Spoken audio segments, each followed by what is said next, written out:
Unlike the other strokes, when starting the backstroke race, the swimmer shall line up in the water. The position of the hands and the toes before the start are the responsibility of the starter. At some competitions, a judge may be assigned to observe the position of the feet.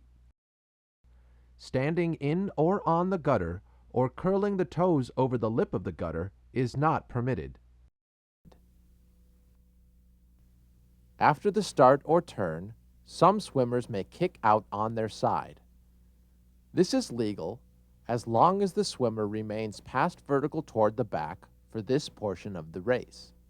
They can stay submerged for not more than 15 meters. At that point, the head must break the surface of the water. The backstroke is basically as the name implies. The swimmers shall push off on their back and continue swimming on the back throughout the race. Some part of the swimmer must break the surface of the water throughout the race, except after the start and every turn, where the swimmer can be submerged for not more than 15 meters. This swimmer's chin breaks the surface at the 15-meter mark. This is a portion of the head, so this is legal. When observing the swim mechanics of the backstroke, the judges shall observe that the swimmer remains on the back. From the side of the pool, the stroke judge shall observe that the head breaks the surface of the water before or at the 15-meter mark. Some part of the swimmer must then break the surface of the water throughout the race. When turning at the end of each length, some part of the swimmer must touch the wall. During the turn, the shoulders may be turned past vertical toward the breast, after which a continuous single or double arm pull may be used to initiate the turn. Once the body has left the position on the back, the swimmer shall immediately initiate the turn. The swimmer must return to the position on the back or side past vertical toward the back upon leaving the wall. In plainer language, the swimmer can rotate to their breast and take a single or double arm pull and continue kicking as long as it is part of the execution of the turn.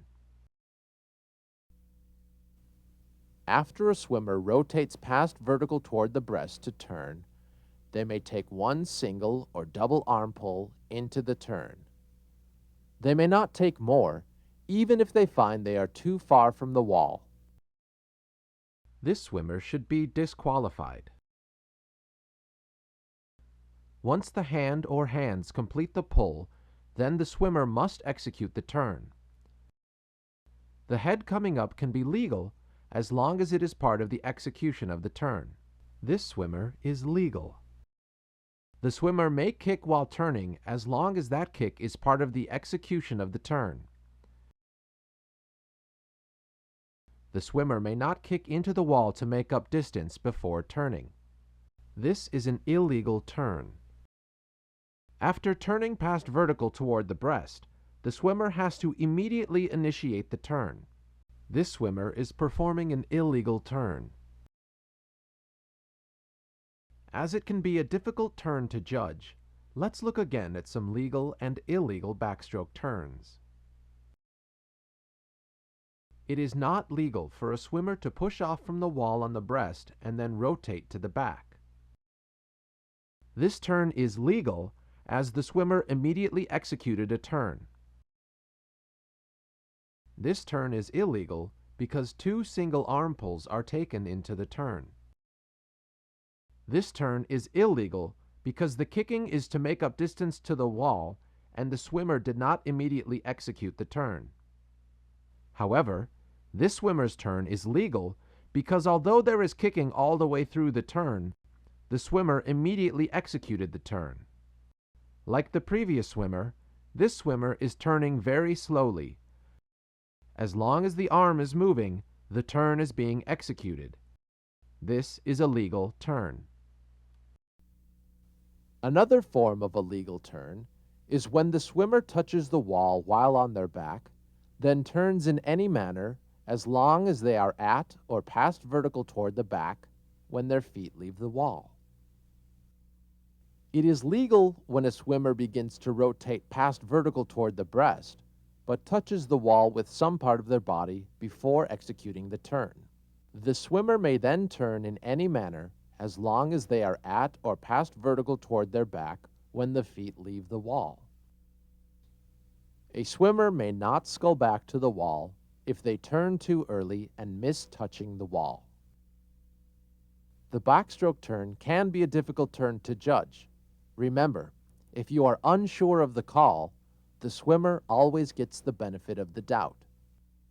When observing the turn, the judge at the end of the pool should stand over the lane. Once the swimmer passes vertical toward the breast, you should observe that all actions of the swimmer are associated with the execution of the turn. Also observe that the swimmer is past vertical toward the back when leaving the wall.